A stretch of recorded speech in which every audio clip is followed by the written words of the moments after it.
Olá pessoal, nesse vídeo eu vou falar sobre as 8 ações perenes que irão pagar aí os maiores dividendos em 2023 e consequentemente aí em 2024. Então fique comigo no vídeo, pessoal. Iniciando aqui pela 8ª ação aí que vai pagar maiores dividendos, o Banco Banrisul, um banco aí bem interessante para longo prazo aí, um banco perambulou aí durante muitos anos aí nessa faixa de 10, 12, né? Bastante tempo aqui, ficou bem barato. E aí desde então o banco deu uma subida bem grande aí, né? Saiu de 8 aí para uns 14, 15 e desde então aí está caindo novamente, né? Saiu dos 15 para os 12 de agora. Ou seja, os investidores aí estão ainda bem reticentes com o banco, né? Um banco aí que não dá lucros, né? Assim, os lucros deles aí são bem constantes, né? Desde os últimos 10 anos aí mais ou menos. Podemos olhar aqui, por exemplo, que 2015 fez um lucro aí que foi bem similar aí ao ano de 2022, por exemplo, né? E aí 2023 também não deve ser muito diferente disso, né? Ou seja, é um banco aí que está perambulando seus lucros aí já faz bastante tempo, né? Não cresce muito. Também de acordo com o modo forecast aqui do Status Invest, né, que é a casa de análise aí do Status Invest, eles projetam um upside bem pequeno, né, 7%, e também de acordo com a avaliação dos analistas, eles recomendam aguardar, tá, para comprar a empresa aí, não está num bom momento aí, na minha opinião pelo menos, nesses patamares aqui de R$8 mais ou menos, estaria mais interessante, né. E é um banco, apesar de tudo aí, que é bem barato ainda, né? Apesar dessa subida aí que ela teve recentemente. É um banco ainda barato, né? O PL baixo, né? PVP muito baixo para bancos, né? PVP que é um indicador bem importante de se olhar. Porém, margem líquida bem baixa, ROI bem baixo, né? Vamos ver aí se nos próximos anos a empresa melhora. Porém, eu fico bem reticente com esse banco aqui, não gosto muito. E de acordo com a projeção de dividendos aqui do OGF+, e do Status Invest, eles projetam aí dividendos na faixa de 7,5% para esse ano aqui. E 2024, 2025 deu uma aumentada aí na faixa de 9, 10%, ou seja, o banco que paga bons dividendos aí, porém, que precisa melhorar aí os seus processos, né, para aumentar esse lucro aí, né? Muito parado o lucro nos últimos 10 anos. Falando da próxima empresa, o Banco ABC, já é um banco aí que eu gosto mais, né? Porém, que também deu uma subidinha aí boa, né? Nos últimos anos aí, a empresa saiu aí de 10 mais ou menos para os 18 agora, ou seja, se eu tivesse comprado aqui, praticamente teria dobrado aí só de valorização, tá? E é um banco aí que paga bastante dividendo, né? Tem como média aí pagar na faixa de 6,5% e os últimos 2 anos aí, 2, 3 anos, pagou na faixa de 8, 9%. Também de acordo com o modo forecast, eles já avaliam aqui um upside bem interessante para a empresa, 33% de upside, um preço-alvo aí de R$24. E, de acordo com a avaliação dos analistas, eles recomendam compra forte para a empresa, ou seja, já é outra empresa aí que está no patamar diferente do Banco Banrisul, eu gosto mais também do Banco ABC. Outro banco bem barato, né, PL bem baixo, o PVP também bem baixo, né, não tão baixo quanto o Banco Banrisul, porém abaixo de 1 é bem interessante isso aqui. Para bancos principalmente, esse indicador aqui é muito importante. E também margem líquida, ROI bem melhores aí que Banco Banrisul, por exemplo. Ambos aí são bem parecidos, né, são small caps aí pequenas, né, porém o Banco ABC tem resultados aí muito melhores, né. A gente pode ver que é bem diferente aqui do Banco Banrisul, né? A gente vê já uma subida bem grande aí em lucros, né? Questão de lucros. 2020 aqui não conta, né? Muito por conta do vírus, porém, tirando 2020, a gente vê só a escadinha, né? 2023 não deve ser diferente, uma empresa bem interessante, eu gosto bastante. E olhando as projeções de dividendos aqui do OGF+, e do Status Invest, o OGF+, projeta na faixa de 8% para esse ano, o Status Invest projeta na faixa de 7% e 9% em 2024, 10% em 2025, ou seja, um banco que paga bastante dividendos aí, na minha opinião, bem interessante. Falando da próxima empresa, a sexta colocada aí, a Engie, que é outra empresa aí absurda, né? Uma das melhores de energia, pagou aí 8% mais ou menos nos últimos 12 meses. É uma empresa ultra segura, né? E muito por conta disso você não vê aí grandes volatilidades no seu preço, né? A gente vê aqui que muito por conta aí do vírus, né? A empresa baixou aqui para 29 mais ou menos. E desde então aí, em questão de 3 anos, a empresa cresceu aí uns 45%. Teoricamente aí é um valor interessante, né? Para uma empresa ultra segura. Se colocarmos aí na balança, 45% mais ou menos em 3 anos daria aí 15% de dividendos, né?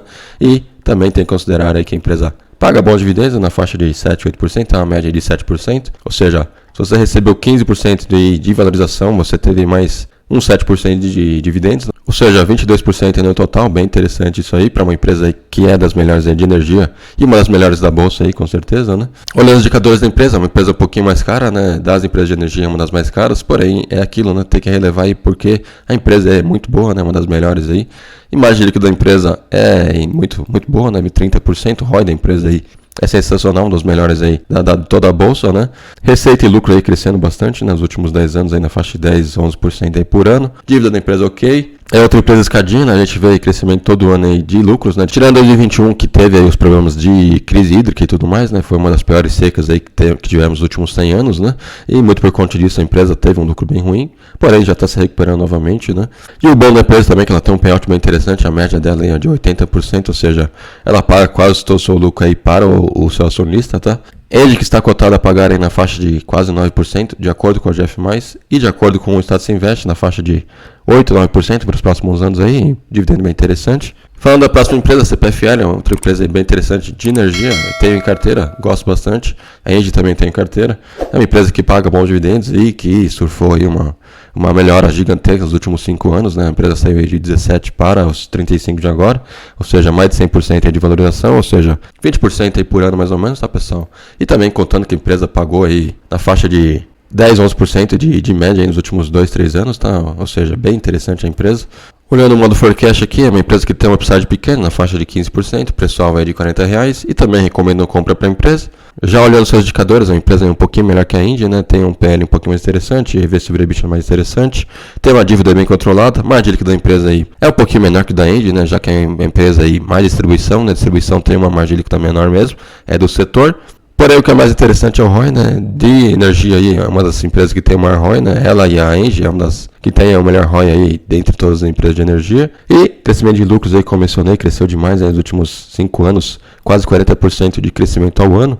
A gente pode ver aqui que a empresa não era tão boa aqui até 2017 mais ou menos. 2018 a empresa se transformou aí em só lucro para cima, né? A gente pode ver aqui escadinha, 2023 não deve ser diferente, deve bater aí 2022, é uma empresa bem interessante. E de acordo com o GF+, o Estado Se Investe, é projetado na faixa de 9% para esse ano aqui. E os demais anos aí na faixa de 9, 10%. Então é outra empresa aí que paga bons dividendos também. Seguindo para a próxima empresa, a Malha Metal Leve, outra empresa bem interessante, porém um pouco mais de commodity. A gente pode ver aqui que se você tivesse comprado aqui em 2020 mais ou menos, teria pago aí R$10. E a empresa praticamente aí surfou a 350% de valorização. É muita coisa, tá? Essa empresa aqui foi uma das melhores aí que se valorizou nos últimos anos. E também tem que considerar que a empresa paga bons dividendos também, nos últimos 12 meses pagou 9%. É uma empresa que tem até uma boa média de dividendos na faixa de 7%, porém tem muito sobe e desce, né? Muito por conta da empresa ser um pouco mais de commodities, né? Ela depende aí muito dos automóveis, né? Da venda de automóveis, motores, né? Combustão, peças de automóveis no geral aí. Ou seja, ela depende aí do mercado aí de veículos esteja aquecido, tá? Para poder ter um lucro menor aí ou não. E aí a média dela, que é bem interessante, é uma empresa que paga bons dividendos aí. Porém, uma empresa aí que valorizou demais, né, mano? No meu modo de entender aí, a empresa está um pouco cara, não vale a pena comprar a empresa nesse momento. Olhando aqui os lucros da empresa, é uma empresa aí que tem aí uma alta de lucros interessante, tirando 2016, que foi aí aquela época que a Dilma aí destruiu o país, né? E 2020, por conta do vírus, teve um lucro também baixo, porém, tirando esses anos aí, a empresa cresce e tal, ou seja, de acordo com esses lucros aqui, não é aquela empresa que tem aí lucros muito baixos, muito altos, né? Isso aqui é interessante para a empresa, né? 2023 ela deve bater feio aí 2022, com certeza. É uma empresa excepcional, como eu mencionei, porém está um pouco cara na minha opinião. Mas, de acordo aí com a GF+, mesmo, ela ia subindo bastante, né? No último ano, aí saiu de uns 30 para os 50 de agora. A empresa ainda está cotada aí a pagar 9% de dividendos, né? É bastante coisa aqui, pela empresa aí ter subido bastante. E também, de acordo aí com o Estado Se Investe, também é projetado aí na faixa de 9, 10%. Ou seja, uma empresa bem interessante mesmo nesses valores aí mais altos, né? É de se observar, porém, eu não compraria, já que a empresa está aí bem cara, na minha opinião. Seguindo para as 3 melhores empresas aí que vão pagar os maiores dividendos nos próximos 1, 2 anos. Banco do Brasil, né? Banco aí já extremamente conhecido, um dos melhores aí que temos na bolsa. Paga muito dividendo, né? Cresceu demais também nos últimos 2, 3 anos aí, saiu aí de 20 mais ou menos para os 50 de agora, né? Ou seja, mais de 100% de valorização. Ou seja, em 3 anos aí você valorizaria uns 33% aí mais ou menos por ano, tá, pessoal? Além dos 10% de dividendos, ou seja, uma faixa de uns 40, 45% aí de valorização total, contando aí valorização e dividendos, né? É um absurdo isso aqui, muito bom. Empresa que mesmo após essa subida ainda tem um upside interessante aí, ó, 30% de upside, pode chegar aí a R$63 mais ou menos. E de acordo com as recomendações dos analistas, eles projetam aí compra forte para a empresa também. É um banco que ainda está extremamente barato, né? Apesar de ter essa subida aí, ainda está bem barato. Porém, é aquilo, né? Pode ser que o governo ferre a empresa aí de alguma forma, né? É uma das maiores estatais aí que temos no Brasil. É outra empresa projetada aí absurdamente seus dividendos, né? Na faixa de 10, 11% para os próximos anos. É muito boa essa empresa aqui, de fato, gosto bastante, tem carteira também. Falando da segunda maior empresa aí que deve pagar bons dividendos nos próximos 1, 2 anos, a BB Seguridade, outra empresa aí sensacional, gosto bastante. De acordo com esses preços aqui de R$31, ela pagou aí na faixa de 11,5% nos últimos 12 meses aí. Ela é bem parecida com o Banco do Brasil, né? Ela paga muito dividendo mesmo, muito por conta de que o governo exige isso aí, né? Para o governo isso é excelente, esses dividendos absurdos aí. E é uma empresa aí que está no preço ok, tá, pessoal? Ela teve um crescimento gigante aí, ó, na faixa de 2021, ela custava aí na faixa de R$15 e praticamente aí dobrou de valor, né? Saiu de 15 para os 31 de agora. Apesar disso, a empresa ainda tem um upside interessante, né? 25% de upside. Também recomendam compra para a empresa. Não é daquelas empresas mais baratas aí que temos aí na bolsa, porém é uma empresa aí que está num patamar ok, né? Se comparado aí com as empresas do setor de seguros aí, Caixa de Seguridade, Porto Seguro, ela está aí dentro, tá? Ou seja, ela está aí num patamar interessante para a compra também. Outra empresa aí que é projetada na faixa de 10, 11% também para esse ano e os próximos anos. Outra empresa muito interessante também. E falando da grande campeã que deve pagar aí os maiores dividendos nos próximos 1, 2 anos aí, Taesa, uma empresa sensacional que é uma das maiores queridinhas aí dos investidores, né? Paga muito dividendo, né? Tem uma média de dividendos aí absurda na faixa de 11% de média, pessoal. Isso aqui, nenhuma empresa chega perto disso aqui. Porém, eu já fiz análise aí da empresa que, ao meu ver, a empresa não está no patamar tão interessante de compra nesse momento. Uma empresa que está um pouquinho cara, na minha opinião aí. Se comparado aí com as suas rivais, né, a Transmissão Paulista e a Alupar, é uma empresa que está muito mais cara, né? Nesse quesito aqui, valuation, por exemplo, a gente pode ver que a Alupar e Transmissão Paulista ganham aqui feio da Taesa, né? Ela está em terceiro aí praticamente em todos os indicadores. Também já mencionei que a empresa aí vai ter que fazer bastante investimento nos próximos anos, né? A empresa que vai perder aí quase metade dessas concessões nos próximos 10 anos. E aí ela vai ter que se mexer, ganhando novos leilões, né? E aí o leilão, a gente sabe que os leilões aí também estão bem concorridos, né? Ou seja, tá tudo aí dificultando para a empresa nos próximos 5 anos aí. Eu acredito que a empresa não vai pagar bons dividendos aí, na minha opinião. Tem que considerar também que a dívida da empresa é astronômica, né? Se comparada aí com as suas rivais, ela tem uma dívida bem maior, né? A gente pode ver aqui, Transmissão Paulista, por exemplo, tem somente 2 vezes a dívida líquida sobre EBITDA, ou seja, de acordo com a operação da empresa aí, ela pagaria essa dívida aí em 2 anos e meio, mais ou menos, aqui, a Transmissão Paulista. E a Taesa já não, né? Já está em patamares aí gigantescos, né? Ou seja, ela teria aí praticamente 6 anos para pagar essas dívidas, né? Muita coisa. Ou seja, apesar da empresa ser sensacional aí, eu estou mantendo na carteira, né? Não vou vender, porém, não estou comprando. Para mim aí tem oportunidades melhores na bolsa. A Transmissão Paulista, por exemplo, é uma empresa que eu estou comprando, a Alupar também. Porém, a Taesa está aí de molho, tá? Na minha opinião aí, não é uma empresa que vai pagar muitos dividendos aí nos próximos anos. E também está cara, né? Ou seja, vai ter uma valorização mais baixa, né? Acredito eu. E também podemos olhar na apresentação da empresa que ela soltou aí no último trimestre, né? A empresa pretende investir aí, ó, na faixa de 7 bilhões em CAPEX, tá, pessoal? Ou seja, uma empresa aí que, como eu mencionei, vai ter que fazer muito investimento. Isso aqui é só uma parte dos investimentos que a empresa vai fazer. Ela precisa ganhar outros leilões aí e continuar investindo, né? Ou seja, esse CAPEX aqui da empresa pode subir para mais de 10 bilhões, tá, nos próximos anos aí. É muita coisa e aí muito provavelmente a empresa não vai conseguir pagar bons dividendos, né?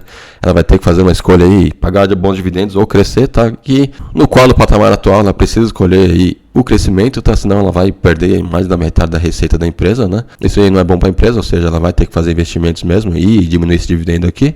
Porém, de acordo com a GF+, do Status Invest, é projetado na faixa de 10, 11% para os próximos anos. Eu acredito que isso aqui não deve se concretizar, tá? Eles estão analisando aí, fazendo projeções mais por conta do histórico da empresa, que é sensacional. A média de dividendos da empresa aí é muito grande, né? Porém, não acredito que deva bater esses dividendos altos aí nos próximos anos. E foi isso, pessoal. 8 ações aí sensacionais, né? De setores perenes. Qualquer uma que você comprar aí, você vai se dar bem nos próximos anos aí. São empresas de longo prazo que tendem a crescer sempre, tá? Tirando o Banco BRSU, eu gosto de todas as empresas aí. Porém, tem que saber comprar, né? Tem que ter os momentos aí ideais para compra, né? Preço teto e tudo mais. Tem algumas empresas aí que estão caras, na minha opinião. E foi isso, pessoal. Diz nos comentários aí se você investe em alguma dessas empresas ou não. E se você gostou do vídeo, deixe seu like aí, deixe sua inscrição no canal. E fico por aqui. Abraço. Até a próxima. Tchau, tchau.